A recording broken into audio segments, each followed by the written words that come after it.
Whether your GPS is broke or you're just flat out lost, I don't know how you got here, maybe it was intentional. Either way, we're here to talk about the Fatebringer today, a gun that initially released all the way back in 2014, almost 9 years ago. Wow. As we all know, handcannons did receive a nice PvE buff with the mid-season patch for Season 20. Handcannons got a 20% buff to red bar and orange bar enemies, which is very nice. You can definitely feel the buff inside of the game whenever you are using a lot of the primaries that got buffs, but especially the handcannons. Fatebringer is easily one of the best handcannons inside of PvE, and definitely the best kinetic handcannon with a pretty monster perk pool. Before we take a look at that perk pool, gotta ask you guys a question. What's your favorite handcannon for PvE inside of this game? Comment down below. Now, if we look at the Fatebringer's perk pool, you'll see it is absolutely amazing. It's a monster in both PvE and pretty damn good in PvP as well. As we all know, this is a hand cannon with explosive payload in the third column. My boy, that is absolutely amazing. That is juice. You also have rewind rounds, which is okay, but I'm not gonna really use that much on this gun. Osmosis, which I feel like could be really niche on some certain builds, and then nothing else. Okay, explosive payloads, what everybody's looking for in the third column. Come on, bro. How many guns have that in the third? Not too many, especially hand cannons, right? Now we look at the fourth column, bro. We're just cooking. You have kill clip, not bad for PvP. Frenzy, S tier. Firefly, which is dope. Adrenaline junkie, which is really good. And then you have your PvP perks and Eye of the Stormer opening shot. Like, dude, you're just winning in the fourth column, flat out. And especially at this point, if you're using a Fatebringer, most people do have their time loss versions of it. The curator role being explosive payload and Firefly, which is just so cool. And if it is a time loss, you could also roll the other two perks. For example, the one that we're using in the gameplay, which I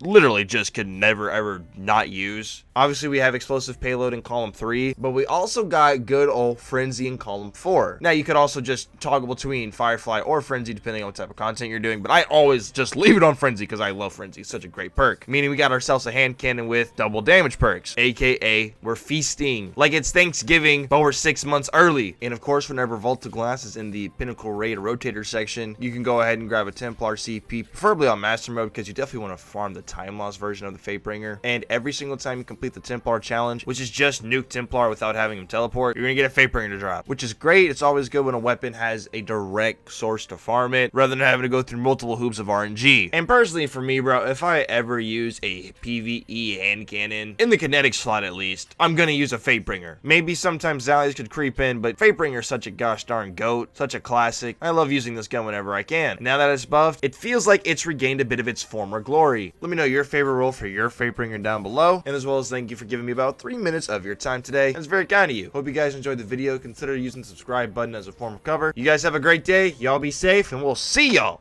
in the next one.